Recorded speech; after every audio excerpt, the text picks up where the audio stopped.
Erin O'Toole and the Conservatives are changing Justin Trudeau's position when it comes to China. That's a good thing, and I'll tell you why.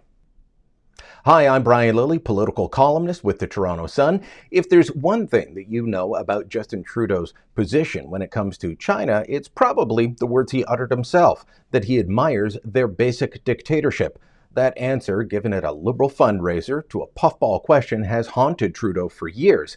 But if you followed his time as Prime Minister, you know that, well, he kind of put it into effect, being subservient to China for years, deciding that he would rather suck up to the dictators in Beijing than take a strong stand that might upset them.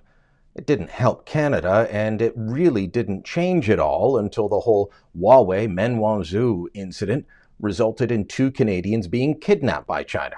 Even with Michael Kovrig and Michael Spavor being held in horrible conditions, Trudeau hasn't really stepped up his criticisms of the dictatorial regime, that is, until recently. If you've been watching in the House of Commons or looking at statements from various Trudeau ministers, they're starting to make a different tone when it comes to China. Foreign Affairs Minister François-Philippe Champagne has been critical. Defense Minister Harjit Sajjan has been critical as well, even having Canadian naval ships go through the Straits of Taiwan. All of this is happening, though, for one reason: Conservative leader Erin O'Toole's strong stance. If you look at polling across Canada, well, 73% of Canadians now take a dim view of the People's Republic of China and their dictatorial regime.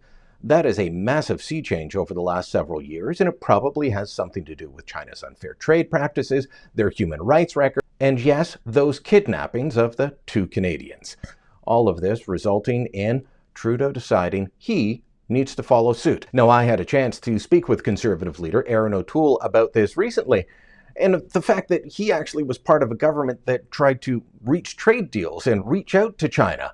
Why the difference now? He says, well, the attempts to bring China into the Western fold simply haven't worked. The free trading sort of world, including myself, tried for decades to engage with Beijing and the Communist Party, and they took advantage of that. Their entry to WTO led to them abusing trade rules, oversupplying, transshipping. Now, beyond the fact that China does cheat when it comes to trade, we do also know about their human rights record, something that O'Toole says we shouldn't be shy about criticizing. Their record on human rights has gotten worse. Their respect for international agreements, including the One Country, Two Systems program for Hong Kong, has gotten worse. The situation with the Uyghurs is ethnic cleansing. It should upset the world. Given Trudeau's long-standing admiration for China, given his family ties, his father toured China when, before he even became a politician, he reached out to Beijing when few other Western leaders would. The Trudeau family ties run deep. Liberal ties, especially in Montreal, run deep with China.